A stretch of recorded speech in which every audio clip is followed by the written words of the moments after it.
Bonjour à tous. Nous reprenons la petite série de vidéos où nous expliquons les différents power-ups dans l'univers de Dragon Ball. Dans ce 4e épisode, nous allons parler en profondeur du Super Saiyan, la transformation la plus iconique de Dragon Ball. Ça va être un sacré morceau.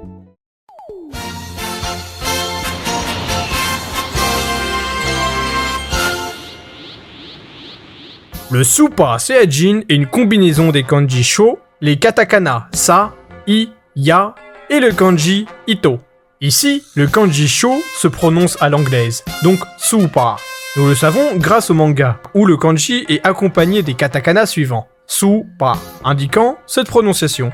Saiyan est le nom de la race des utilisateurs de cette technique, et le kanji Ito se prononce Jin lorsqu'il est utilisé pour décrire une nationalité, une ethnie ou une profession.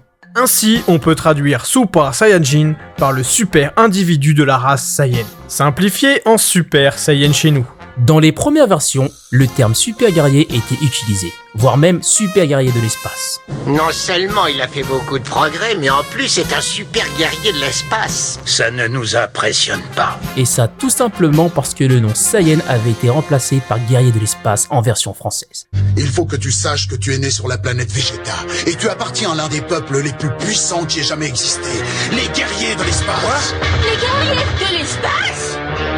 Que ça te plaise ou non, maintenant tu vas devoir te faire à cette idée. Je suis ton frère Raditz.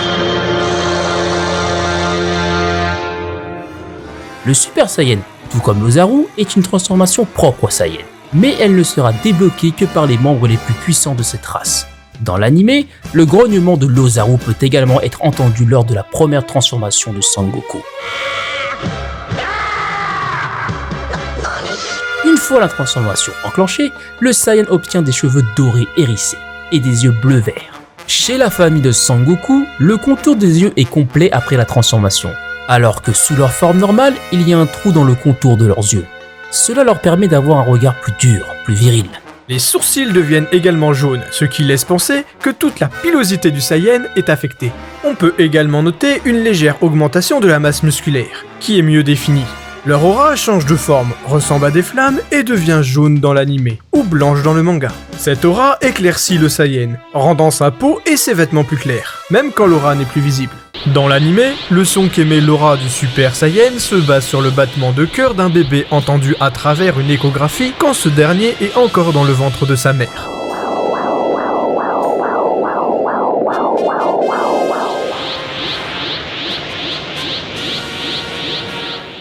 Au début, les yeux étaient coloriés en rouge dans le manga et dans le concept art du film 5, mais ils se sont révélés définitivement bleu-vert. Dans l'anime, lorsque le Saiyan est entouré de son aura, les cheveux sont jaunes, mais quand l'aura n'est pas présente, les cheveux tirent vers le blanc.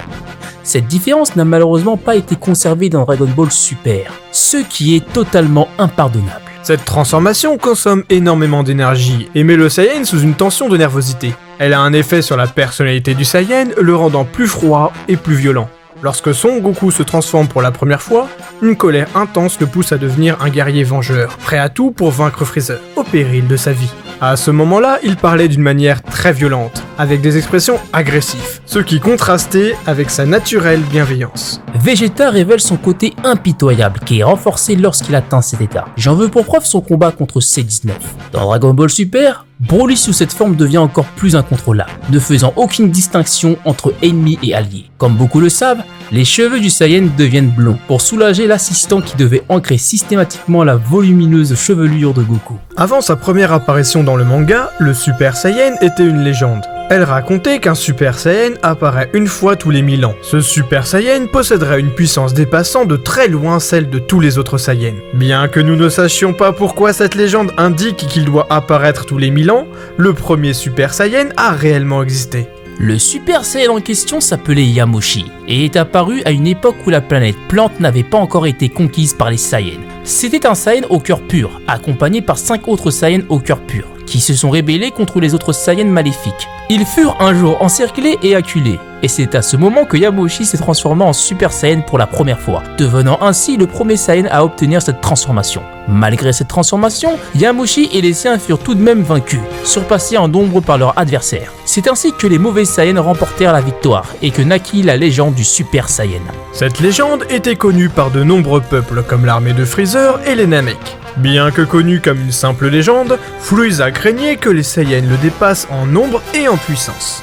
À cause de cette crainte, Frieza décide d'anéantir totalement la race des Saiyans, avec la planète Vegeta, pensant ainsi éteindre la légende du Super Saiyan définitivement. Il est également surprenant que la légende du Super Saiyan parle d'un guerrier impitoyable qui savoure tous ses combats, alors que Yamoshi avait au contraire un cœur pur. Sangoku atteint le stade du Super Saiyan pour la première fois, lorsqu'une rage intense l'envahit après que Freezer ait tué Krillin. Quant à Vegeta, il parvient à cette transformation par pure frustration envers son incapacité à y parvenir. On peut donc penser qu'une colère intense peut éveiller le potentiel Super Saiyan chez un Saiyan suffisamment puissant. Cependant, il est important de noter que cette transformation est plus complexe que cela. Si cette transformation n'a pas réapparu pendant tout ce temps, c'est parce qu'il n'existait plus de Saiyan au cœur pur, aussi puissant que Yamoshi.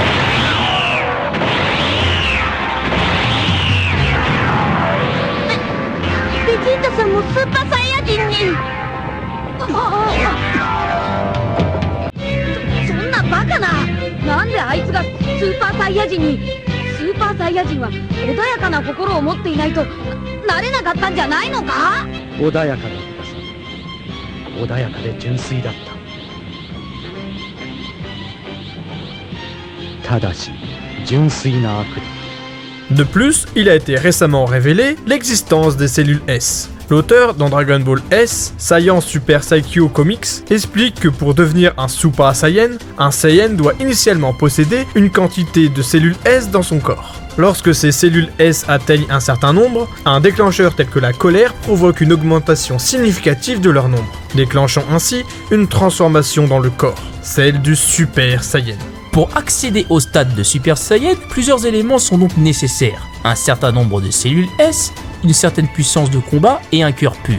L'environnement de la planète Vegeta ne semblait pas favoriser l'accumulation d'un nombre suffisant de cellules S, contrairement à la Terre qui offrirait un environnement plus paisible et favorable. Cela pourrait également expliquer la facilité avec laquelle Goten et Trunks ont pu devenir des Super Saiyans. Ils ont peut-être hérité des cellules S de leur père, qui étaient déjà capables de se transformer en Super Saiyan. Lorsque Vegeta observe Trunks se transformer sans la moindre difficulté, il l'ironise en suggérant qu'il y a des soldes chez les Super Saiyans. Certains fans, dont nous, partageons ce sentiment et estimons que cette transformation a perdu de son prestige. D'autant plus dans l'anime Dragon Ball Super, dans lequel Caulifla apprend à devenir Super Saiyan en concentrant son ki dans le haut de son dos, jusqu'à ressentir des picotements. Sous sa forme de Super Saiyan, toutes les caractéristiques d'un Saiyan seraient multipliées par 50, selon le Daizenshuu Sect. Cependant, Akira Toriyama a remis en question ce chiffre dans le Dragon Ball Super Exciting Guide Story Volume, affirmant que la véritable multiplication de la puissance de Goku était en réalité de 10 par rapport à ce qu'il était capable avant. Cela soulève une question curieuse, car si le Super Saiyan multiplie effectivement la puissance par 10, le Kaioken x20 aurait été plus puissant que le Super Saiyan. Si nous considérons que le maximum que Goku était capable de faire avant était le Kaioken x20, alors le Super Saiyan multiplierait par 200. Mais l'auteur jugeait déjà le multiplicateur de 50 exagéré, rendant les 200 encore plus démesurés. Il est donc important de noter qu'à ce jour, aucun multiplicateur de puissance n'a été factuellement établi. Bien que le multiplicateur de 50 puisse sembler logique en tenant compte des événements contre Freezer, aucune confirmation définitive n'a encore été donnée. Un autre fait intéressant est que le Super Saiyan améliore la vue de Gohan qui avait été altérée par ses études, ou par le crâne de Krillin. Parmi les personnages connus qui utilisent le Super Saiyan, on compte Goku, Vegeta, Gohan, Goten, Trunks, la version future de Trunks, Black Goku, Kiabe, Caulifla, Broly de Dragon Ball Super et Dragon Ball Z. Sans compter les fusions comme Gogeta, Vegeto et Gotenks, et d'autres transformations dans d'autres produits dérivés. Dans le film 8, Broly a une couleur de cheveux différente due au limitateur. Ses cheveux deviennent violets ou bleus comme vous voulez. Cependant, dans le film 10 et sans limitateur, ses cheveux retrouvent leur couleur normale, donc jaune. Bardock, le père de Goku, se transforme également en Super Saiyan lorsqu'il affronte Chiled, un descendant de la race de Freezer qui a attaqué un enfant de la planète plante nommé Berry. un enfant plein de richesses. Ces événements se produisent dans l'OAV intitulé Episode of Bardock, qui n'est pas canon. Cet OAV se situant 1000 ans avant les événements de l'histoire principale, il est donc suggéré que Bardock était le tout premier Super Saiyan. Mais cela s'avère être incorrect. Nous allons pas parler des personnages inventés par Dragon Ball Heroes ou des Super Saiyans en dehors de l'univers de Dragon Ball. Le Super Saiyan possède plusieurs formes supérieures présentées comme des étapes. La première étape est le Super Saiyan classique. Ensuite,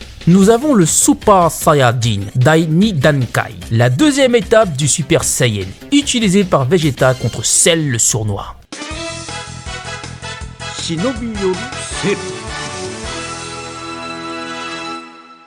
Dans cette étape, le Super Saiyan effectue une compression nerveuse et envoie de l'énergie dans ses muscles, ce qui les fait se développer. Cela augmente considérablement la force et la vitesse du Saiyan. Elle donne une carrure plus importante en augmentant la taille et les muscles du Saiyan. Les cheveux durant la deuxième étape deviennent plus longs, plus hérissés et prennent une teinte légèrement plus pâle. L'aura devient également plus violente, avec des contours jaunes au lieu de rester entièrement blanches et fluides. Dans l'anime, de petits éclairs jaunes sont visibles durant la transformation. Cette forme amplifie le comportement agressif, fier et impitoyable du Saiyan, poussant Vegeta à commettre l'erreur d'aider Cell à absorber ses 18. Sous cette forme, Vegeta est souvent appelé Super Vegeta et Trunks Super Trunks. Car Vegeta s'est ainsi autoproclamé devant Cell, bien qu'il se soit déjà appelé ainsi sous sa forme de simple Super Saiyan. Le niveau d'énergie nécessaire pour maintenir cette forme est plus élevé que celui de la forme normale du Super Saiyan. Dans le manga, Vegeta n'utilise plus cette forme après sa défaite contre Cell, mais il l'utilise dans l'anime contre les Cell Junior et dans les films contre Broly et Bojack. Pas le cheval. Après la défaite de Vegeta face à Cell, Trunks présente sa troisième étape du Super Saiyan, appelée Super Saiyajin Daisan Dankai en japonais. Avec cette nouvelle forme, le Saiyan obtient une force phénoménale et développe des muscles encore plus imposants que dans les étapes précédentes. Les cheveux deviennent encore plus longs et pointus que dans la forme précédente. Dans le manga, l'aura de la troisième étape du Super Saiyan devient électrique et est en perpétuel mouvement autour du Saiyan. Cette aura est parfois visible dans l'anime, accompagnée d'éclairs jaunes. La teinte de la peau est également beaucoup plus pâle dans l'anime. Durant sa transformation, les yeux de Trunks étaient révulsés, mais ils sont réapparus une fois la transformation terminée. Sous cette forme, Cell indique que Trunks le surpasse en puissance, mais cette forme entraîne une perte considérable de vitesse, empêchant Trunks de toucher Cell. De plus, l'énergie consommée pour maintenir cet état est trop importante. Goku et Vegeta ont remarqué ces désavantages et ne l'ont donc pas utilisé en plein combat. Trunks, qui manquait d'expérience comparé à son père, n'a pas remarqué ces inconvénients. Il réutilisera cette forme dans Dragon Ball Super pour feinter son père et créer une faille, mais cela n'a pas fonctionné. Goku, après s'être élevé aux deuxième et troisième étapes du Super Saiyan dans la salle de l'esprit et du temps, en conclut que la forme de base du Super Saiyan est bien meilleure, car elle consomme moins d'énergie et est moins dangereuse pour le corps. Il commence alors un entraînement spécial consistant à rester en Super Saiyan constamment, pour s'habituer à cette forme avec Sangohan. Ils réussissent à se débarrasser de la gêne qui les envahissait lorsqu'ils étaient en Super Saiyan, et parviennent à rester sous cette forme quel que soit le moment de la journée, à part pour dormir bien sûr. Grâce à cela, leur consommation d'énergie sous cette forme est grandement réduite, et ils gagnent énormément d'endurance. Cette forme est appelée le Super Saiyan Full Power, Super Saiyajin Full Power en japonais, qui se traduit logiquement par le Super Saiyan à pleine puissance. C'est la maîtrise parfaite du Super Saiyan. Le Saiyan ne gagne pas en puissance ou en vitesse, mais il acquiert la maîtrise naturelle de sa forme. La différence avec un Super Saiyan qui ne maîtrise pas parfaitement sa forme est visible à travers le fait que le Super Saiyajin Full Power apparaît sans aucune gêne comme s'il était dans son état normal. Ses yeux apparaissent moins sévères et il paraît plus relaxé. Goku et Gohan, qui ont maîtrisé leur état de Super Saiyan dans la salle de l'esprit et du temps, apparaissaient alors différents aux yeux de leurs compagnons. Leurs cheveux abordent aussi une couleur jaune pâle lorsqu'ils sont apaisés et deviennent réellement dorés lorsqu'ils combattent avec leur aura. Dans l'anime comics du TV spécial de Trunks, cette forme est appelée la quatrième étape du Super Saiyan. Mais comme la deuxième et la troisième étape ne sont pas nécessaires pour obtenir cette forme, nous ne validons pas ce terme. Tous les Super Saiyans finissent par maîtriser cette forme, même les enfants et les Saiyans de l'univers 6. Picotement dans le dos. Cette forme a toujours été nommée le Super Saiyan. Super Saiyan Full Power étant un terme utilisé dans les produits dérivés. Dans le quatrième film de Dragon Ball Z, intitulé Sangoku le Super Saiyan, le Super Saiyan fait sa première apparition au cinéma, mais sous une forme différente de celle que l'on connaît. Il est probable que le concept art du Super Saiyan réalisé pour le film ait été créé avant son apparition dans le manga et que l'auteur ait changé d'avis. Les cheveux dressés et l'aura jaune étaient déjà présents, mais les cheveux restaient noirs et les yeux étaient révulsés. Cette transformation ressemble beaucoup au Kaioken, mais au lieu de teindre Goku en rouge, il a une teinte jaunâtre. Cette forme a été rebaptisée Gigi Super Saiyajin, soit le pseudo Super Saiyan. Plusieurs personnes indiquent que Goku a utilisé cette forme en enfer contre le Komodo Ginyu, mais en réalité, la production est simplement revenue en arrière, remettant les cheveux de Goku en noir. La raison était que Goku n'avait pas besoin du Super Saiyan pour combattre le Komodo Ginyu, et que Paul Quan devait être surpris par cette forme durant le tournoi. Mais l'épisode était déjà dans un stade trop avancé. Dans la présentation du prochain épisode, nous pouvions voir l'animation originale avec Goku se transformant en Super Saiyan.